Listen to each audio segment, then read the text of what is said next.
Welcome everybody. This is Michael Straker from the User Experience Group here at Cardinal Path. I want to welcome you to the third in our ongoing series of webinars on online persuasion. In earlier webinars we covered topics like social proof, and then in the second webinar we covered the contrast principle and decidophobia. If you missed those webinars, they are archived on our website and you can go there and watch them there. Today I'll be looking at scarcity and loss aversion. So let's just jump right in. First, let's look at scarcity. It's really quite simple. As things become less available, they become more desirable. Now, like a lot of the psychological processes that nudge us in a certain direction, scarcity is an adaptive shortcut. It's a decision-making shortcut, much in the way that if you're in the social proof seminar, you know, when we're trying to decide what to do, we look to see what others are doing and follow suit. It's just a shortcut. Another one is high price equals good. We tend to assume that if something is more expensive, it must somehow be better. And of course, it's not always true, but it's generally true. And it's better than doing a real evaluation. We just think if something is expensive, it's probably better. Well, with scarcity, the principle is, generally speaking, if something is in short supply, it's a good idea to stock up. And as in social proof and high price equals good, it's generally true, but it's not always true. Responding to scarce resources, it's an automatic response that sometimes can lead us astray. Sometimes it can make us do silly things. Let's take a look. What happened when phosphates detergents were banned in Dade County? Now, back in the 70s, Dade County in Florida was among the very first to outlaw phosphates in detergents. Phosphates kill fish, so a number of places have banned them. What do you suppose happened when this ban was announced? Residents flocked to neighboring counties to stock up. Now, how many people do you think even knew what phosphates were? But as soon as they were banned, once they're suddenly more difficult to get, they're suddenly desirable. And suddenly phosphate detergents were perceived as gentler, more effective, and pour easier than non-phosphate detergents. Now, most of this just isn't true. Phosphates can actually help cleaning, especially in hard water. But the rest of it being gentler and pouring easier is just simply not true, but this is how it was perceived. The same thing happened in Spokane County in Washington more recently.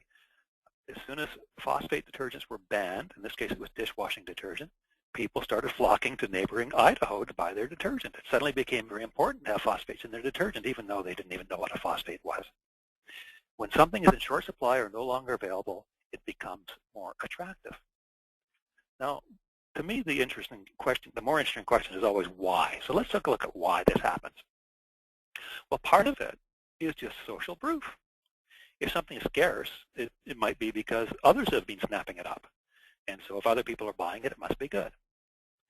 There's also an added urgency. If it's scarce, this might be your last chance to get it, so you'd better hurry up.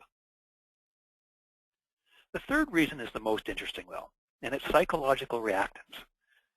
If something is forbidden, it's more attractive. Let's just explore this psychological reactance a bit more. We want what we can't have. We hate feeling restricted. We hate having our freedom taken away from us. If you tell someone they can't have or do something, they're going to want it that much more. Think of telling teens that they can't drink. It makes them want to drink more. Telling your daughter, I don't want you seeing that boy anymore, that virtually assures she's going to continue to see him. That's the Romeo and Juliet effect, and it's a form of psychological reactance. You tell a 2-year-old boy he can't play with a certain toy, that's the toy he's going to want to play with. And this is not just anecdotal evidence. This has all been proven experimentally. You tell a kid you can't play with one toy out of several, that's the one he's going to want to play with. These are all examples of reactance. We want what we can't have, what's forbidden to us. Let me give you an example of how this can and did happen online. In 2003, Pictopia.com captured and uploaded 12,000 photographs mapping erosion on the California shoreline. Of these 12,000 photographs, one of them happened to include Barbra Streisand's house. And that's what this is. This is Barbra Streisand's house. Not bad, eh? She protested, "That's my house. You can't show my house. It's an invasion." She sued the photographer for $50 million, unsuccessfully, and demanded that the photos be taken down. Well, what was the result? I think you can probably guess. Word spread like wildfire. People started copying the photo and reposting it. It was viewed at least 420,000 times in 1 month. And here we are again today, viewing this photograph just because she tried to forbid it. Nobody ever would have seen this photograph or known about the photograph if Streisand hadn't attempted to bury it. So this is now called the Barbra Streisand effect. And it's just an example of psychological reactance online that applies to photographs and videos. What about pure information? What happens when information is forbidden or somehow secret? Well, I think you could probably guess. It seems more important and trustworthy. Think of all the courtroom dramas you see, and you hear the judge admonishing the jury to disregard the evidence you just heard. It's inadmissible. Does this work? No, of course it doesn't work. It's been proven experimentally that juries actually give it more weight if they're told to disregard it. They give it more weight. Let's look at a couple more examples. This one's another experiment by Ashmore. Students were told that a speech opposing co-ed dorms had been banned. What do you think happened? Without even hearing the speech, the students suddenly became more opposed to co-ed dorms. It was enough just to hear that the speech had been banned and that the speech opposed co-ed dorms, and that was enough. The speech is banned, it must be good, it must be credible. And the students changed their opinion without even hearing the speech. Just incredible. This is a real-world study. This was noted and published in a doctoral dissertation. Beef buyers were told that supplies of beef were going to be scarce, and as a result, they ordered twice as much beef. Kind of makes sense. Better stock up. But get this. This is the amazing part. When told that the information came from an exclusive source, they ordered 6 times as much beef. 6 times.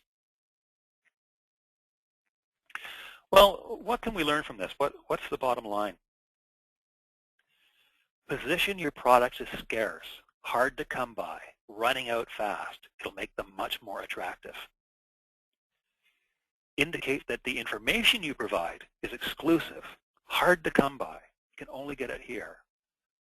Obvious examples. Hurry, supplies are limited. So this is where we're talking about low stock indicators, showing that products are being sold out. Show some. It's not a good usability practice, but it's a good persuasion practice to show products that are even sold out, just to build a sense of urgency that stuff is moving fast on your website, and that people had better move quickly if they want to purchase. Let me give you a great example of scarce information online. This is bargainchecker.com.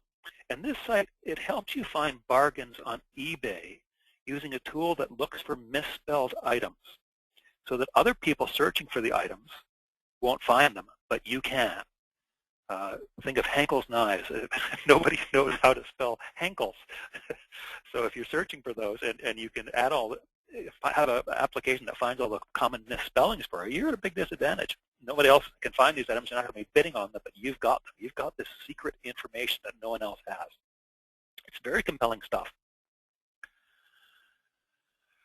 Other examples, limited space or availability. Only 10 seats available at this price. They're going fast. Having countdown clocks, whether they're for time or for quantity, is a great example. Just showing that stuff is running out fast. You ever notice Disney? A lot of their DVDs, they only offer them for sale for a limited time. Say every 5 years they put a DVD up for sale. Why do they do this? Why wouldn't they have them on sale all the time? Why do they only have them for sale once every 5 years? Well, they're creating scarcity. They're creating scarcity. You won't have another chance for a long time. You'd better get it now.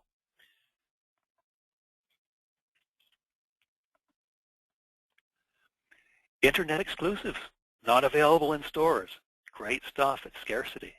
Your viewers are your website visitors are onto something that maybe the general public isn't. The people in the stores are not into.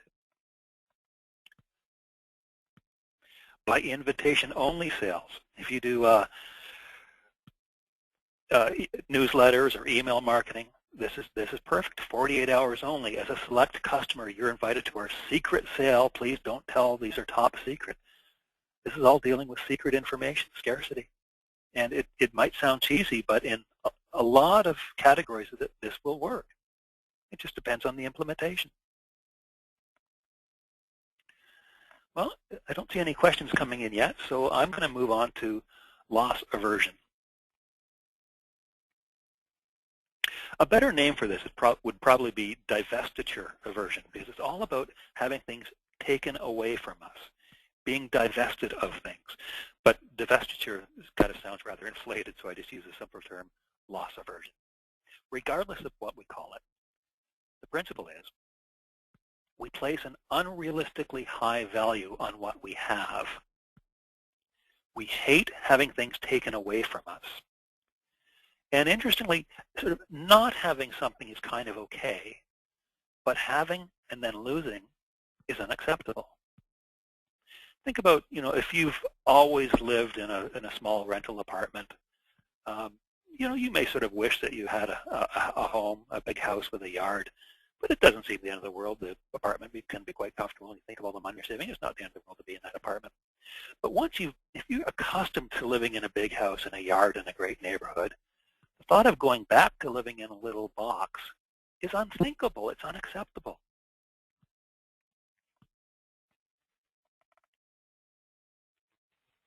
In an oft-repeated experiment from 1991, this is by Kahneman, Knecht, and Thaler, half the students in a classroom are given a university-branded mug, and half aren't. Those with mugs are invited to show them off to the unfortunate mugless group. And then those who have mugs are asked what they'd be willing to sell them for, and those who do not have mugs are asked what they'd be willing to pay for a mug. The results are always the same. This experiment has been run countless times. Those with mugs place a much higher value on them than those without, typically about double. Here's an even more extreme example. This is an experiment by Dan Ariely. A lottery was held for tickets to a big basketball game. Now, this was at Duke University, where basketball is huge. As with the mug experiment, ticket winners were asked what they'd sell them for, and the non-winners were asked what they'd pay. Take a look at the results. The losers, the people who did not have a ticket, on average, said they'd pay $170 for tickets. That's still rather a lot for students, so obviously basketball really is huge. What about the people who had tickets? What do you think they would sell them for? Just think about it for a second. What would you guess? A little higher? $250? $300? The mug experiment was about double, so it's it might be $350 or something. Check it out.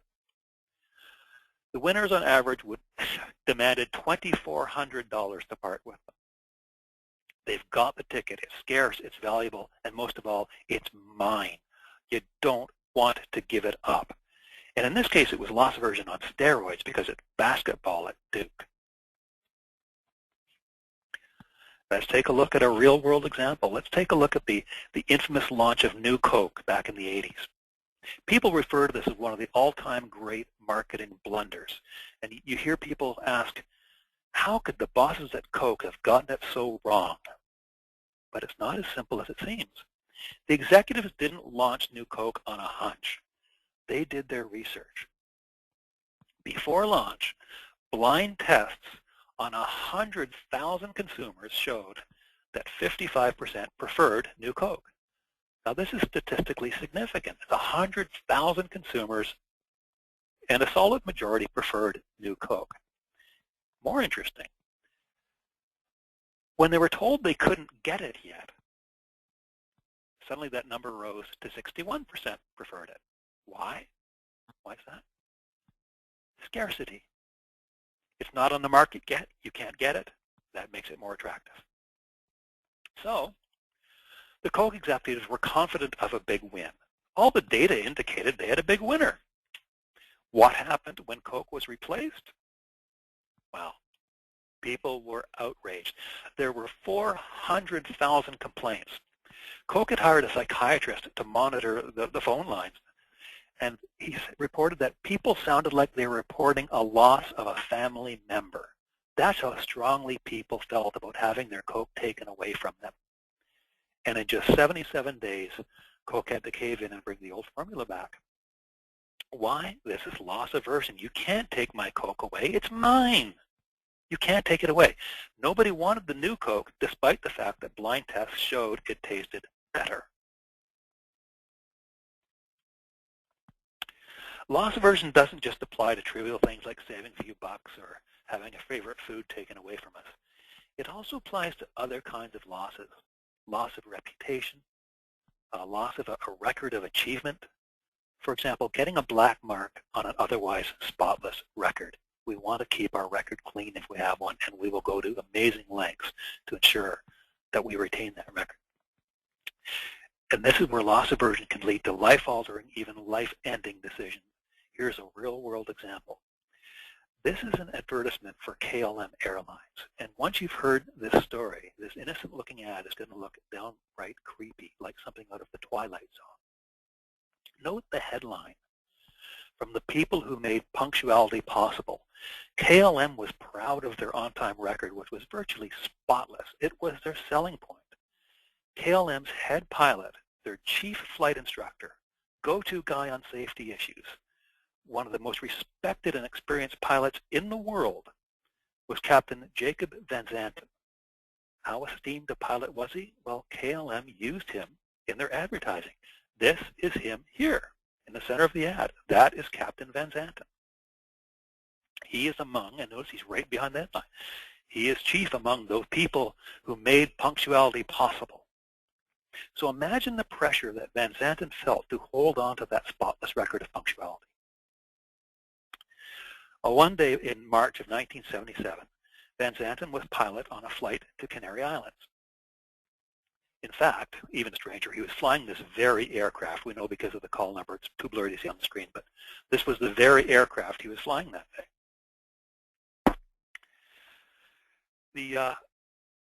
The plane was diverted to a smaller nearby airport on the island of Tenerife.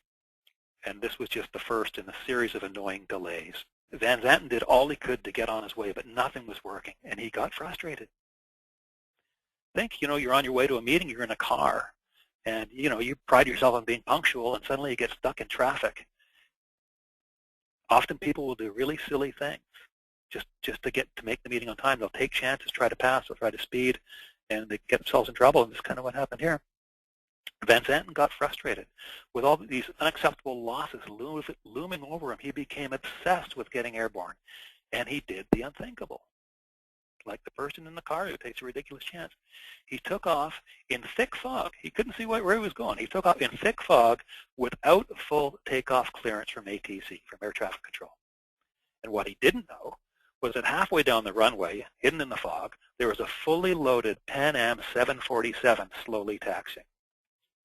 By the time Van Zanten saw the Pan Am plane, it was too late.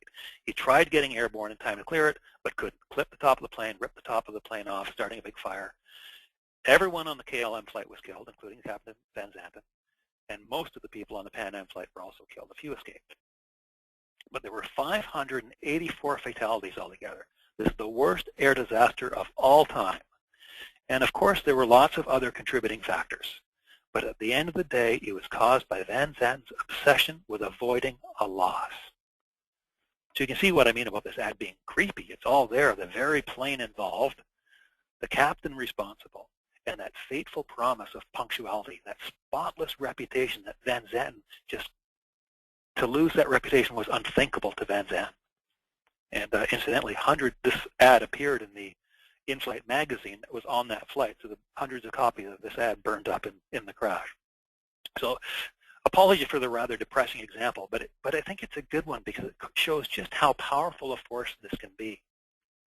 So let's move on to some more positive examples of how, armed with the knowledge of how powerful loss aversion is, you might effectively use it on a website.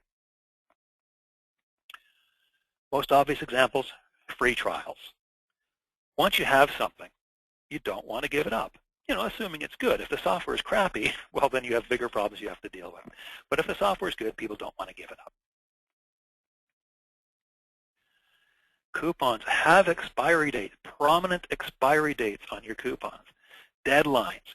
You've got a coupon on your hand, you've got a good deal, do you want to lose it? It invokes loss aversion. If something the expiry date is imminent, and you want a fairly close expiry date, you're invoking loss aversion. People want to use the coupon before it expires.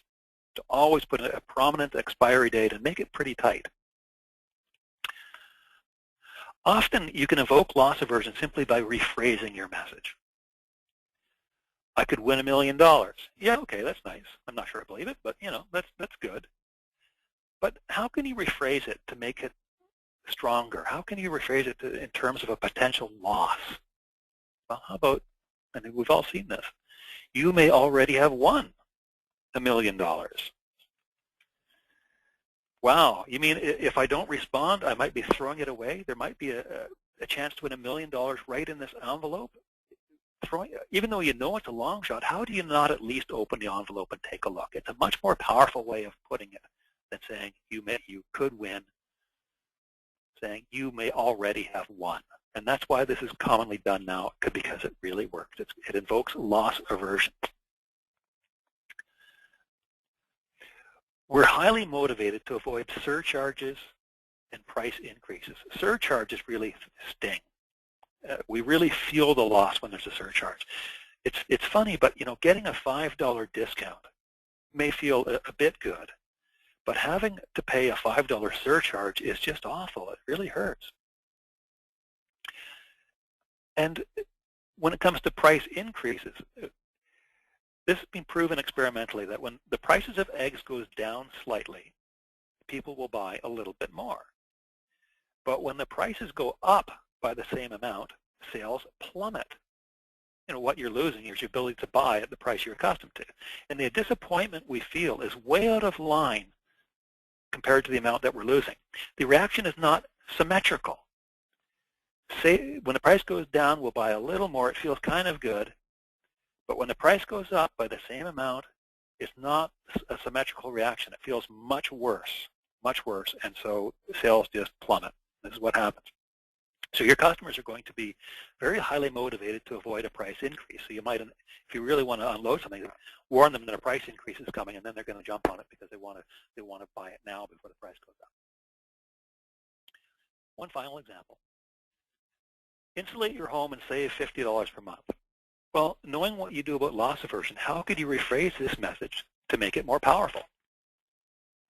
Well, frame it as a loss. Rather than saying insulate your home and save $50 a month, if you don't insulate your home, you will lose $50 a month.